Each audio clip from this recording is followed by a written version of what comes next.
നമ്മൾ ഇന്ന് നോക്കാൻ പോകുന്നത് ആറ്റിങ്ങൽ കലാപത്തിനെ പറ്റിയാണ്. അപ്പോൾ ആറ്റിങ്ങൽ കലാപത്തിൽ ഫസ്റ്റ് നമ്മൾ പഠിക്കേണ്ട പോയിന്റ് അത് എന്നാണ് നടന്നതെന്നുള്ളതാണ് അല്ലേ.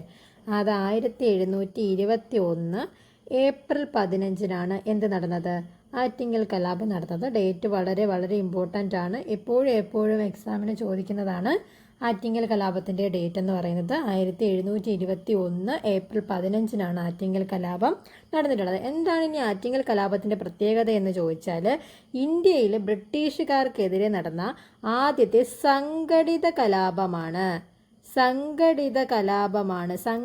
കലാപമാണ് ആറ്റിങ്ങൽ കലാപം. പക്ഷേ നമ്മൾ കഴിഞ്ഞ ക്ലാസ്സിൽ പഠിച്ചിരുന്നു അഞ്ചുതെങ്ങ് കലാപം എന്ന് പറയുന്നത്.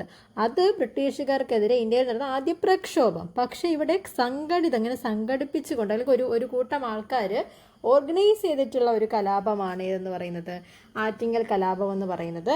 ഈ ആറ്റിങ്ങൽ കലാപം നടക്കുന്ന സമയത്ത് നമുക്കറിയാം ആറ്റിങ്ങൽ എന്ന് പറയുന്നത് വേണാട് സ്വരൂപത്തിൽ വരുന്ന ഒരു പ്രദേശമാണ്. അപ്പോൾ ആ വേണാടിലെ ഭരണാധികാരിയുടെ പേര് എന്ന് പറയുന്നത് ആദിത്യവർമ്മയാണ്. ആരാണ്? ആദിത്യവർമ്മയായിരുന്നു ആ സമയത്തെ നമ്മുടെ വേണാടിലെ ഭരണാധികാരി എന്ന് പറയുന്നത്. ഇനി നമ്മുടെ ഈ ആറ്റിങ്ങൽ കലാപ സമയത്ത് ഒരാൾ വധിക്കപ്പെട്ടു. ആരാണിടെ വധിക്കപ്പെട്ടതെന്ന് അറിയോ? ആ വധിക്കപ്പെട്ട ബ്രിട്ടീഷ് ഉദ്യോഗസ്ഥൻ്റെ പേരാണ് ഗിഫോർഡ്. എക്സാമിന് ചോദിച്ചിട്ടുണ്ട്. ഗിഫോർഡാണ് ആറ്റിങ്ങൽ കലാപ സമയത്ത് വധിക്കപ്പെട്ട ബ്രിട്ടീഷ് ഉദ്യോഗസ്ഥൻ്റെ പേര്. വളരെ വളരെ വളരെ ഇമ്പോർട്ടൻ്റ് ആണ്. ഗിഫോർഡ് എന്നാണ് അദ്ദേഹത്തിൻ്റെ പേര്. അതുപോലെ തന്നെ ഗിഫോർഡിന് പുറമെ ഏകദേശം 140ഓളം എന്ത് ചെയ്തിട്ടുണ്ട് ബ്രിട്ടീഷുകാരും കലാപത്തിൽ കൊല്ലപ്പെട്ടിട്ടുണ്ട്. ഇനി എവിടെ നിന്നുള്ള ബ്രിട്ടീഷ് സൈന്യമാണ് ആറ്റിങ്ങൽ കലാപം അടിച്ചമർത്തിയെന്ന് ചോദിക്കും. അത് തലശ്ശേരിയാണ്. തലശ്ശേരിയിൽ നിന്നുള്ള ഒരു കൂട്ടം ബ്രിട്ടീഷ് സൈന്യമാണ് ആറ്റിങ്ങൽ കലാപം എന്ത് ചെയ്തത്? അടിച്ചമർത്തിയത്. അതും മെയിനായിട്ടുള്ള ഒരു പോയിൻ്റാണ്.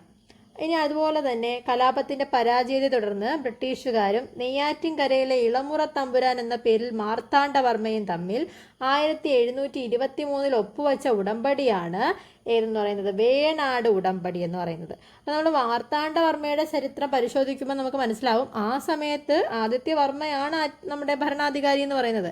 എങ്കിൽ തന്നെയും അദ്ദേഹത്തിൻ്റെ മാർത്താണ്ഡവർമ്മ എന്ന് പറയുന്ന നമ്മുടെ ഭരണാധികാരി അദ്ദേഹം നെയ്യാറ്റിൻകരയിലെ ഇളമുറ തമ്പുരാൻ എന്നറിയപ്പെട്ടതാണ്. അപ്പോൾ അത് ഓർത്തു വെച്ചേക്കുക.